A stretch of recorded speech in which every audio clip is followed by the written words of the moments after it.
Hello प्यारे बच्चों, आज हम करेंगे चैप्टर 8 जीव जनन कैसे करते हैं। तो जनन वह प्रक्रिया है जिसके द्वारा सजीव अपने जैसे नए जीव उत्पन्न करते हैं। यह पृथ्वी पर जीवन की निरंतरता को बनाए रखने के लिए आवश्यक है।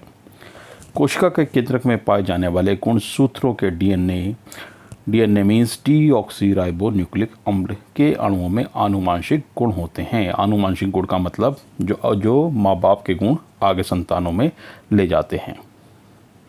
डीएनए प्रतिकृति बनाता है तथा नई कोशिकाएं बनाता है, जिससे कोशिकाओं में विभिन्नता उत्पन्न होती है। ये नई कोशिकाएं एक समान परंतु समरूप नहीं होती हैं, यानी थोड़ा सा उनमें डिफरेंस होता है। विभिन्नता का महत्व लंबे समय तक प्रजाति की उत्तरजीविता बनाए रखने में उपयोगी। जैव विकास का आधार प्रजनन के प्रकार दो होते हैं, अलैंगिक प्रजनन और लैंगिक प्रजनन। अलैंगिक प्रजनन देख लेते हैं हम। एकल जीव नए जीव उत्पन्न करता है, यानी एक जीव ही दूसरा जीव को उत्पन्न कर देगा। सिंगल युग्मक का निर्माण नहीं होता। नया जीव पैतृक जीव के समान समरूप होता है। सतत गुणन के लिए यह बहुत ही उपयोगी माध्यम है। यह निम्न वर्ग के जीवों में अधिक पाया जाता है। लैंगिक प्रजनन दो एकल जीव, एक नर व एक मादा मिलकर नया जीव उत्पन्न करते हैं।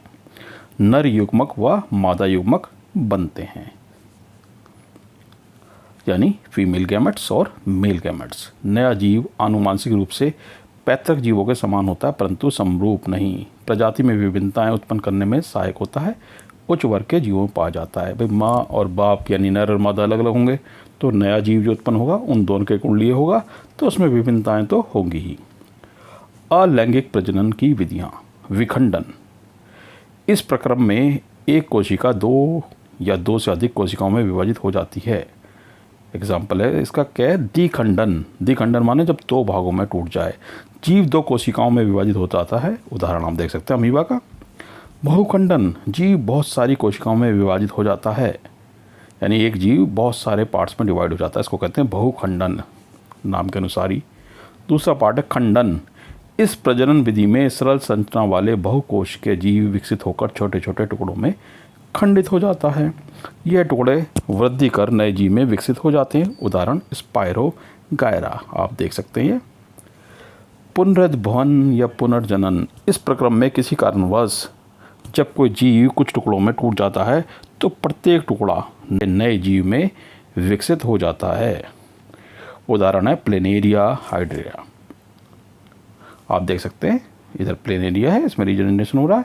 हाइड्रा है, इसके 3 टुकड़े कर दो, 4 कर दो, प्रत्येक टुकड़ा एक नए जीव में बदल जाएगा, विकसित हो जाएगा। मुकुलन इस प्रक्रम में, मुकुलन मीन्स बडिंग। इस प्रक्रम में जीव के शरीर पर एक उभार उत्पन्न होता है जिसे मुकुल या बड कहते हैं। यह मुकुल पहले नन्हे फिर पूर्ण जीव में विकसित हो जाता है तथा जनक से अलग हो जाता है। उदाहरण हाइड्रा और यीस्ट। हाइड्रा में आप देख सकते हैं बीजाणु समासंग। कुछ जीवों के तंतु के सिर पर बीजाणुधानी बनती है जिनमें बीजाणु होते हैं। बीजाणु गोल संरचना होती है जो एक मोटी भित्ति से रक्षित होती है।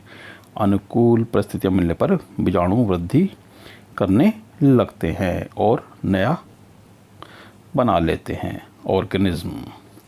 कायिक प्रवर्धन कुछ पौधों में नए पौधों का निर्माण उनके कायिक भाग जैसे जड़, तना, पत्तियां आदि से होता है। इसे कायिक प्रवर्धन कहते हैं। प्राकृतिक विधियां हैं। जड़ द्वारा डायलिया शकरकंदी में जड़ द्वारा होता है, तने द्वारा होता है आलू और अदरक में। पत्तियों द्वारा होता है ब्रायोफिल्म की पत्तियों की कोर पर कलिकाएं होती हैं जो विकसित होकर नया पौधा बनाती हैं, यानी प्लांट के किसी भी पार्ट से एक नया पौधा उत्पन्न हो जाना कायिक प्रवर्धन है। कृत्रिम विधियां भी हैं इसमें। रोपण आम में, कर्तन गुलाब में यानी कटिंग करके लगा लेते हैं, लेयरिंग चमेली में। उत्तक संवर्धन इस विधि में शाखा के सिरे से कोशिकाएं लेकर उन्हें पोषक माध्यम में रखा जाता है। ये कोशिकाएं गुणन कर कोशिकाओं के गुच्छे जिसे कैलस कहते हैं में परिवर्तित हो जाती है। कैलस को हार्मोन माध्यम में रखा जाता है जहां उसमें विभेदन होकर नए पौधे का निर्माण होता है। उसे फिर मिट्टी में रोपित कर देते हैं। उदाहरण है आर्किक और सजावटी पौधे जितने डेकोरेटिव प्लांट्स होते हैं। कायिक संवर्धन के लाभ।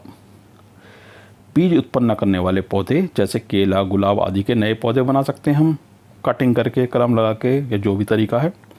नए पौधे आनुवांशिक रूप से जनक के समान होते हैं क्योंकि एक ही जनक होता है उसमें, तो उसके बिल्कुल सेम टू सेम होते हैं। बीज रहित फल उगाने में मदद मिलती है। पौधे उगाने का सस्ता और आसान तरीका है कि उसकी कलम काटो और लगा दो। लैंगिक प्रजनन नर व मादा युग्मक के मिलने से होता है। नर व मादा युग्मक के मिलने के प्रक्रम को निषेचन कहते हैं, यानी फर्टिलाइजेशन। संतति में विभिन्नता उत्पन्न होती है। विभिन्नता तो होगी जब नर और मादा दो से मिलकर एक संतान उत्पन्न होगी, तो दोनों के गुण होंगे तो विभिन्नता तो होगी। पुष्पी पौधों में लैंगिक जनन। फूल पौधे का जनन अंग है। Reproductive part of plant is flower. ये क्वेश्चन आता है कई बार। एक फूल के मुख्य भाग होते हैं बाह्य दल, यानी कि जो पंखुड़ी के नीचे ग्रीन सा होता है उसको कहते हैं बाह्य दल। आप ये देख सकते हैं ग्रीन कलर का। पंखुड़ी यानी कि दल स्त्री केसर एवं पुंकेसर। स्त्री केसर पूरा फीमेल पार्ट्स है, मादा जननांग है, और पुंकेसर नर जननांग है। फूल के प्रकार उभयलिंगी पुष्प। स्त्री केसर व पुंकेसर दोनों उपस्थित होते हैं। उदाहरण सरसों गुड़हल, यानी इसमें नर तथा मादा जननांग दोनों होते हैं। एक लिंगी पुष्प में या तो स्त्री केसर होगा और पुंकेसर में से कोई एक ही जननांग उपस्थित होता है। उदाहरण है पपीता, तरबूज। पुष्प की संरचना आप देख सकते हैं। ये स्त्री केसर है। स्त्री केसर में आगे वर्तिकाग्र, वृत्तिकार, अंडाशय, ये स्त्री केसर के यानी मादा जनन तंत्र के भाग हैं। और पुंकेसर में आगे प्राकोष, तंतु, ये हो गए नर जननांग के भाग। इस तरीके से आप देख सकते हैं पुष्प के नर और मादा जननांग।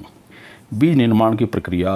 परागकोश में उत्पन्न परागकण हवा, पानी या जंतु द्वारा उसी फूल के वर्तिकाग्र पर गिरते हैं। स्वपरागण कहते हैं इसे। ये दूसरे फूल के वर्तिकाग्र पर गिरेंगे तो इसे परपरागण। पर स्थानांतरित हो जाते हैं। परागकण से एक नलिका विकसित होती है जो वर्तिका से होते हुए बीजांड तक पहुंचती है। अंडाशय के अंदर नर व मादा युग्मक का निषेचन होता है तथा युग्मनज का निर्माण होता है, ज़ाइगोट। युग्मनज में विभाजन होकर भ्रूण का निर्माण होता है, एम्ब्रायो। बीजांड से कठोर आवरण विकसित होकर बीज में बदल जाता है। अंडाशय फल में बदल जाता है और फूल के अन्य भाग झड़ जाते हैं। नर जनन तंत्र देख लेते हैं हम।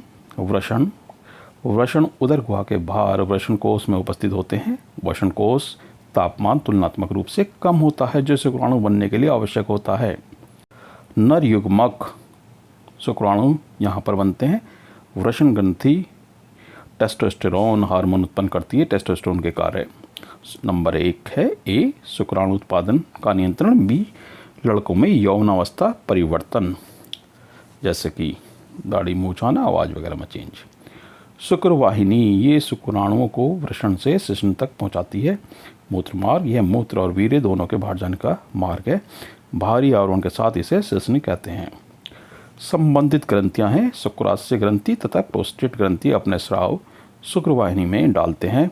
इससे शुक्राणु तरल माध्यम में आ जाते हैं। यह माध्यम उन्हें पोषण प्रदान करता है, उनके स्थानांतरण में सहायता करता है। शुक्राणु तथा ग्रंथियां का स्राव मिलकर वीर्य बनाते हैं। आप ये देख सकते हैं इस चित्र को।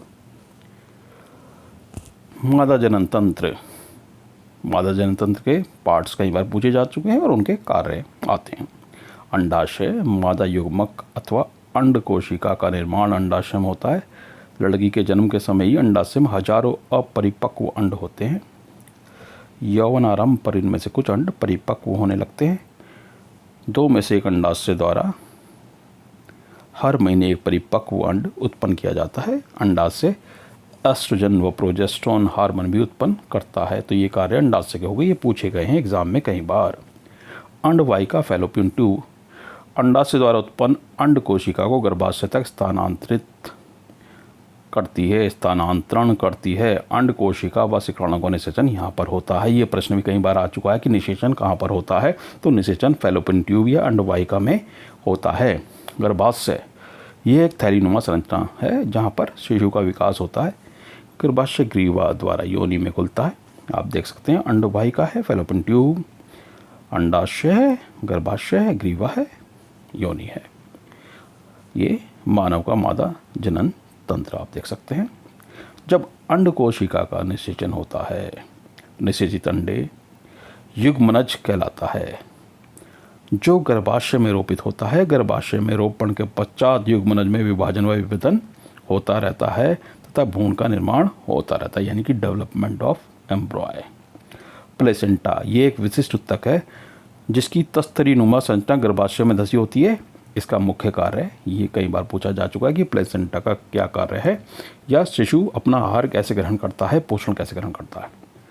तो इसका आंसर ये है, माँ के रक्त से ग्लूकोज, ऑक्सीजन आदि भ्रूण को प्रदान करना, भ्रूण द्वारा उत्पादित अपशिष्ट पदार्थों का निपटान करना, अंड के निषेचन से लेकर शिशु के जन्म तक के समय को गर्भकाल कहते हैं। इसकी अवधि लगभग 9 महीने होती है। मानव में जब अंड का निषेचन नहीं होता तब क्या होता है? हर महीने गर्भाशय खुद को निषेचित अंड प्राप्त करने के लिए तैयार करता है। गर्भाशय की भित्ति मांसल एवं स्पंजी हो जाती हैं।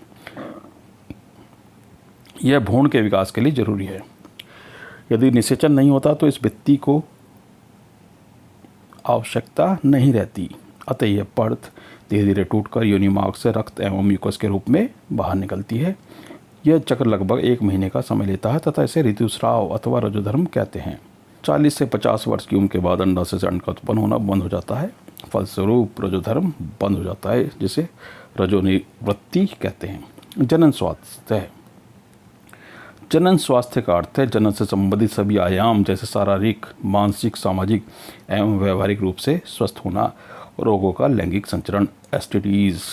अनेक रोगों का लैंगिक संचरण भी हो सकता है, जैसे जीवाणु जनित है गोनोरिया और सिफिलिस, विषाणु जनित है वार्ड्स यानी मस्सा और HIV एड्स।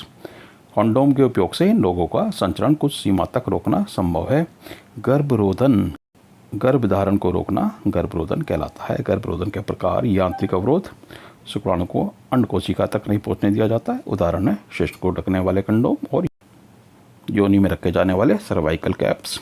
रासायनिक तकनीक, मादा में अंड को न बनने देना, जिसके लिए दवाई ली जाती है जो हार्मोन के संतुलन को परिवर्तित कर देती है। इसके अन्य प्रभाव, विपरीत प्रभाव भी हो सकते हैं। IUCD, intrauterine contraceptive device. Loop या कपटी को गर्भाशय में स्थापित किया जाता है जिससे गर्भधारण नहीं होता। शल्य क्रिया तकनीक, नसबंदी, पुरुषों में शुक्रवाहिकाओं को रोककर उसमें से शुक्राणुओं के स्थानांतरण को रोकना। एंड ट्यूबेक्टोमी, महिलाओं में अंडवाहिनी को अवरुद्ध कर अंड के स्थानांतरण को रोकना। भ्रूण हत्या, मादा भ्रूण को गर्भाशय में मार देना भ्रूण हत्या कहलाता है। एक स्वस्थ समाज के लिए संतुलित लिंग अनुपात आवश्यक है। यह तभी संभव होगा जब लोगों में जागरूकता फैलाई जाएगी व भ्रूण हत्या तथा भ्रूण लिंग निदान जैसी घटनाओं को रोकना होगा।